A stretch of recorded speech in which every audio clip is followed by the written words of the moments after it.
Hello नमस्ते दोस्तों, मैं अमित सिंह और आपका स्वागत है हमारे चैनल लेजिस और पॉलिसमैन। कहते हैं उधार की बैसाखी लेकर आप ज़्यादा दूर तक दौड़ नहीं सकते। ठीक उसी प्रकार बीजेपी उधार की बैसाखी पर दौड़ना चाहती थी। मतलब टीएमसी के एमएलएज लेकर अपने टिकट पर उन्हें जिताकर और बीजेपी की सरकार बनाना चाहती थी, लेकिन ये हुआ नहीं और कई एमएलएज अभी भी भागने के फिराक में हैं। आज उनके बारे में बात करेंगे जो भाग चुके हैं। आज बात करेंगे मुकुल रॉय के बारे में, जो कि एमएलए हैं। पहले वो टीएमसी के टिकट से जीते थे और इस बार 2021 में जो विधानसभा चुनाव हुए उसमें वो बीजेपी के टिकट पे जीते और एमएलए भी बने। जब 2 मई को विधानसभा के सारे कैंडिडेट, जो जीते हुए कैंडिडेट्स थे, जब उनका अनाउंसमेंट हो गया, तब अब बारी आ गई कि सदन का कैबिनेट मंत्री तय होगा। तो दीदी मुख्यमंत्री बनी और अलग अलग लोग अलग अलग कैबिनेट में पद संभाले। कोई मंत्री बना, कोई किसी और विभाग में मंत्री बना। अब बारी आती है पब्लिक अकाउंट्स कमेटी की।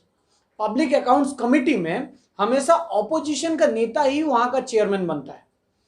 जैसे लोकसभा में अधीर रंजन चौधरी जो कांग्रेस के नेता हैं, वो लीडर ऑफ ऑपोजिशन भी हैं और पब्लिक अकाउंट्स कमेटी के चेयरमैन भी हैं।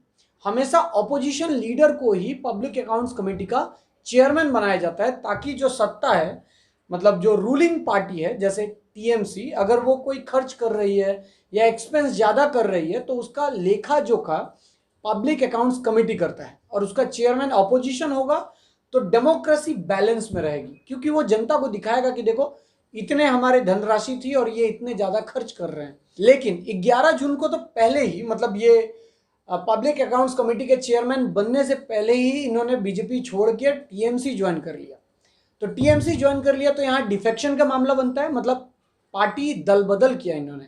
तो जब पार्टी दल बदल किया तो डिसक्वालीफाई होने चाहिए, मतलब इनका जो कैंडिडेचर है, ये जो एमएलए पद पे है, इन्हें हटा देना चाहिए। क्योंकि डिफेक्शन लॉ कहता है कि एक आदमी अकेला किसी एक पार्टी से दूसरी पार्टी में नहीं जा सकता। तो पहला क्वेश्चन ये आया। दूसरा क्वेश्चन ये आया कि पब्लिक अकाउंट्स कमेटी का जो चेयरमैन होगा वो अपोजिशन पार्टी से होगा। तो अभी तो ये रूलिंग पार्टी में ज्वाइन हो गए, तो रूलिंग पार्टी का आदमी कैसे पब्लिक अकाउंट्स कमेटी का चेयरमैन रह सकता है? जबकि 1967 से यही प्रथा चलती आ रही है कि ऑपोजिशन लीडर ही हमेशा पब्लिक अकाउंट्स कमेटी का चेयरमैन बनता है।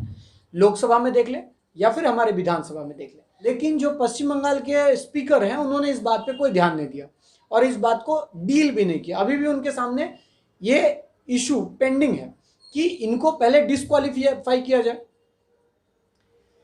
ये जो इशू है, मुकुल रॉय बीजेपी से टीएमसी चले गए, तो डिफेक्शन का जो मामला बनता है वो अभी भी स्पीकर के सामने पेंडिंग है। लेकिन स्पीकर कोई भी एक्शन नहीं उठा रहे थे। तो यहाँ पे एक एमएलए है अंबिका रॉय।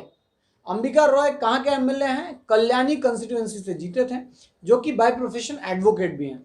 वो पहुंच गए हाई कोर्ट और चाहते हैं कि अब हाई कोर्ट इसमें इंटरफेयर करे, क्योंकि हाई कोर्ट के पास जुडिशियल पावर है, जुडिशियल रिव्यू पावर है। तो हाई कोर्ट इस एम्बिट में देख सकता है और ये निर्धारण कर सकता है कि इनको डिस्क्वालीफाई किया जाए।